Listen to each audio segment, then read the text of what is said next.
We just got brand new details about Operation Midnight Hammer from Defense Secretary Pete Hegseth and the chairman of the Joint Chiefs of Staff. Now, here with me at the Magic Wall to break this all down and for about what we know is retired Colonel Cedric Leighton. Colonel, thank you so much for being here. Take us through this. CNN brings you exclusive satellite footage exposing Iran's rapidly evolving nuclear program right under the world's nose. As tensions soar, global powers scramble to respond while Iran's true intentions become undeniable. Who's really holding the strings behind the scenes? Let's break this down. Because it had been in the planning for quite some time. It really has, Manu, and this is the graphic that the DoD provided us with this. So they started, they've been planning this for, in some ways, for over a year, and in other ways they've been doing exercises that kind of did the same thing for up to 2 or more years. Oh, wow. But the key thing is this: the actual operational planning really started a few weeks ago once the direction came from the president to do this kind of thing. So when they left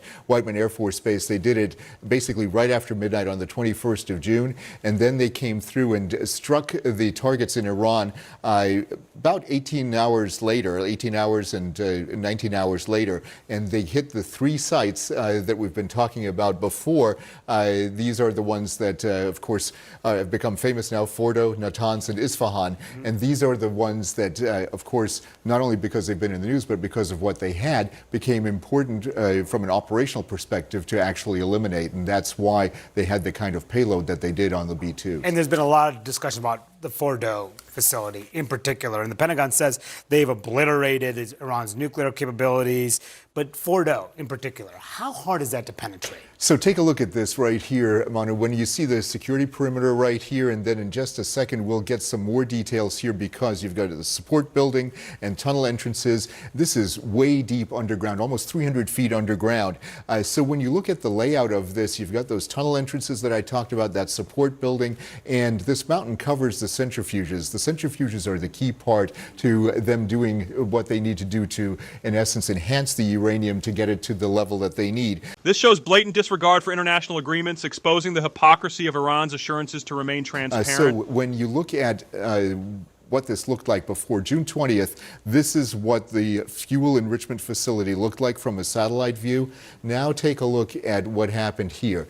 Every single thing that you see here has been actually changed a bit. When you look at this, the June 20th slide, take a look at the facilities up here and over here. Now look, this is gone. Wow. This right here is also gone. So these are the kinds of things that happen. And another thing that's really interesting about this, take a look. This is that support building that we showed earlier. Everything looks intact. These are the tunnel entrances. Now let's take a look. When you go over here, you see that these tunnel entrances have been damaged beyond repair. There's what appears to be smoke damage right here at the support building. And then when you look here, see these things right in this area right here. These are penetration holes right where the bombs hit. And when you look at, there's actually a further one when you go this way, right up in this area, right here, which shows that there are very key, precise impacts that they struck. And the idea here was to get at the centrifuges and use it with multiple bombs so that they could go down deep enough to eliminate the possibility of them even enriching the uranium. And we'll see if they've done that. The Pentagon says this thorough evaluation is still ongoing. And meantime, there's this concern, real concern about retaliation from the Iranians against U.S. assets in the region. There are a lot of them, tons, thousands of troops as well. Yeah, basically 40,000 troops throughout the Middle East, Manu, and especially concentrated in the Persian Gulf region. And what's across the Persian Gulf? Iran itself. So that means that it's within missile ranges of not only the long-range missiles, obviously, but short-range missiles as well, that the Iranians could easily lob into the areas such as the United Arab Emirates, Qatar, Bahrain, Kuwait, and Iraq. So those are the kinds of things that our forces have to worry about from a force protection standpoint. But each one of these areas really makes it very clear that every single one of our troops is definitely within range, but that doesn't mean that they can't defend themselves. They will be able to defend themselves if the proper measures are taken and if we have the right intelligence when it comes to Iranian intentions. Yeah, that's everything that the U.S. is watching for right now, that next step that the Iranians may take. Colonel Leighton, thank you so much for breaking this all down for us. You bet, Mano. Wolf, back to you. All right, Manu, joined now by CNN national security analyst Beth Center. Beth, thanks so much for joining us. What kind of intelligence gathering is happening right now to ensure that the Pentagon's original assessment that had been made public, that these Iranian assets were obliterated, is actually accurate? Right. So there are going to be multiple different kinds of sensors and overhead imagery, as well as trying to maybe listen in on what people are saying. The Israelis have a human network of spies. So all of these things will come together in the intelligence community. We call it all source intelligence. We're taking things in from everywhere we can to put together a picture of what happened inside that hall.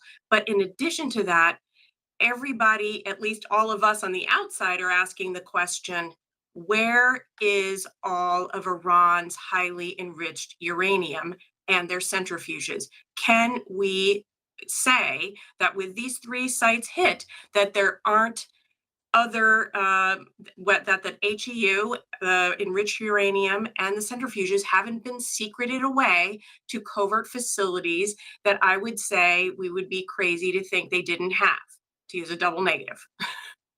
The U.S., as you know, Beth, is now in a heightened state of alert in the region for possible retaliation. How is the U.S. intelligence community now monitoring any potential Iranian-related threats? Well, a couple of different ways. Again, looking at all the groups that are very well known, that have been tracked over many years because they have attacked U.S. troops throughout the region for, a long time. And we are also, I'm sure, working with our liaison partners in these countries. For example, the Iraqis have been fantastic partners. They don't like to talk about it, of course, and we don't either. But, obviously you need to work with the governments to help ensure that U.S. troops are not attacked. And we will be holding some of these countries accountable as well for doing what they can to keep the lid This highlights a dangerous power dynamic, sanctions failing to curb actions while diplomatic efforts seem undermined. on these militia groups in their countries. So we will be working with our partners and then also independently to be tracking all of this. Still a very, Heightened very alert. dangerous situation indeed. All right, Beth Center, thanks so much for joining us. Federal officials are warning about the potential retaliation from Iran in the wake of the U.S. attack on 3 Iranian nuclear facilities. This morning, Iran's foreign minister warned that they have to respond, and the U.S., quote, crossed a very big red line, end quote. Joining us now, CNN's Homeland Security analyst, Julia Kayyem. Julia, thanks so much for joining us. What do you think? What are Homeland Security officials doing right now under this heightened alert? How concerned are they? They are concerned. We are hearing that there's going to be more focus on the domestic intelligence side of potential Iranian sleeper cells. We don't know to what extent they are formed and ready to activate, but it is something worth watching. We've talked a lot about the denigration of Iran's capabilities to launch major attacks in the United States, what happened to Hezbollah in Syria. But nonetheless, it's that those capabilities have not been eliminated. This revelation drastically changes the stakes, proving that international efforts have been outpaced by Iran's true agenda. Focus on the potential homeland security threat, different than a threat against U.S. interests abroad, and that will include internal investigations as well as, of course, a focus on border crossings.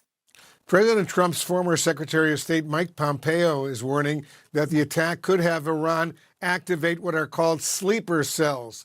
Is that the biggest concern for potential retaliation from Iran? I think it's the biggest homeland security concern, but I don't think it's the most likely scenario. From Iran's perspective, going after U.S. interests abroad is going to be easier. We have lots of troops there. We have lots of U.S. interest abroad, including in the Straits of Hormuz. So it's going to be easier for them to launch attacks. But we would be silly and naive to think that Iran had not thought through day 2 planning. They knew that this was coming either from Israel or us. And so those sleeper cells, which may have been followed for some time. They may have gone dark.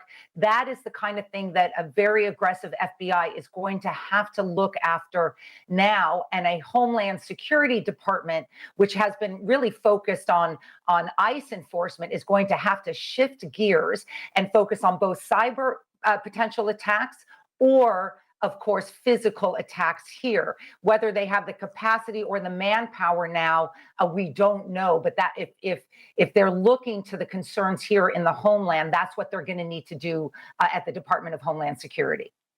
Julia Kayyem, as always, thank you very much for joining us. Thank you. These satellite images offer an unfiltered look at Iran's nuclear ambitions growing unchecked, undermining global trust and security. As Iran accelerates upgrades and expansions, the world faces a stark choice: escalate pressure or risk irreversible consequences. What do you think the next move should be? Drop your take below and stay informed with us.